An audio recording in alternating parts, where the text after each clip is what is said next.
Managers and supervisors A corporate కంపెనీలో అయినా కూడా 2 టైప్స్ ఉంటారు. వీళ్ళలో మొదటి రకం వీళ్ళు ఎలా ఉంటారంటే తన టీమ్మేట్ ఏదైనా తప్పు చేసినప్పుడు ఆ ఇష్యూ అనేది పైకి ఎస్కలేట్ అవ్వకుండా చూసుకుంటారు. అంటే ఆ ఇష్యూని తన గ్రౌండ్ లెవెల్ క్యాబిన్లోనే సాల్వ్ చేయడానికి మ్యాక్సిమం ట్రై చేస్తారు. తన టీమ్మేట్ ప్రమోషన్ గురించి కానీ, రేటింగ్స్ గురించి కానీ, తన పర్ఫార్మెన్స్ డెవలప్ చేయడం విషయంలో కానీ ఎప్పుడు వీళ్ళు ఇంట్రెస్ట్ చూపిస్తూ ఉంటారు. ఎందుకంటే టీమ్ గ్రో అయినప్పుడే కదా ఆటోమేటిక్గా టీమ్ లీడర్ కూడా గ్రో అవుతాడు. వీళ్ళు గ్రౌండ్ లెవెల్ నుంచి వచ్చి ఉంటారు. అంటే ఎగ్జిక్యూటివ్ లెవెల్ నుంచి ఆ ఎగ్జిక్యూటివ్ కష్టాలు ఎలా ఉంటాయో వీళ్ళకు తెలుసు. వీళ్ళు కష్టపడి పైకి వచ్చి ఉంటారు. ట్రస్ట్ మీ, వీళ్ళు ఎక్కడికి ట్రాన్స్ఫర్ అయ్యి వెళ్ళిపోతే మీరు కూడా అక్కడికి వెళ్ళండి, ఖచ్చితంగా ఫ్యూచర్ ఉంటుంది. ఇంకా రెండో రకం ఉంటారు. వీళ్ళు ఎలా ఉంటారంటే టోటల్ కన్నింగ్. వీళ్ళ మెంటాలిటీనే చాలా మోసపూరితమైన, స్వార్థపూరితమైన మెంటాలిటీ ఉంటుంది వీళ్ళకు.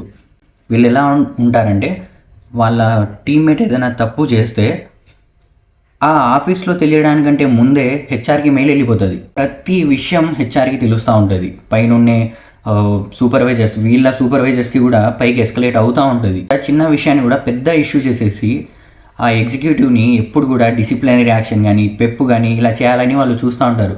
ఎప్పుడు ఒకరిని తొక్కాలనే చూస్తాడు. వీళ్ళు ఎలా వచ్చి ఉంటారంటే పైకి తన సూపర్వైజర్ ఎవరైతే ఉంటాడో వాళ్ళకి మందు వేయడము, ఆ గ్లాసుల్లో సోడాలు వేయడం, మందు కలపడము, వాళ్ళ కాళ్ళు పట్టుకోవడము, వాళ్ళకు సకల సేవలు చేయడం, ఇలా ఈ విధంగా పని చేయకోకుండా ఇట్లా భజన చేసుకుంటా ఇట్లా పైకి వచ్చి ఉంటారు వీళ్ళు. వీళ్ళకు ఎగ్జిక్యూటివ్ లెవెల్ కష్టాలు తెలియదు. వీళ్ళు భజన బ్యాచ్ అంతా.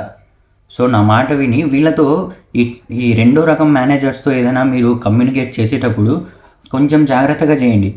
వీళ్ళతో మీరు ఏది అఫీషియల్గా మాట్లాడాలన్నా కూడా మెయిల్ అనేది ఒక ప్రూఫ్గా పెట్టుకోండి. లేదంటే ఈ రెండో రకం మేనేజర్స్తో చాలా ఇబ్బంది పడాల్సి వస్తుంది. అవసరమైతే ఇటువంటి మేనేజర్స్ ఉన్న చోట మీరు రిజైన్ అన్నా చేయండి, లేదంటే ట్రాన్స్ఫర్ పెట్టుకొని ఎక్కడికైనా వెళ్ళిపోండి. Thank you.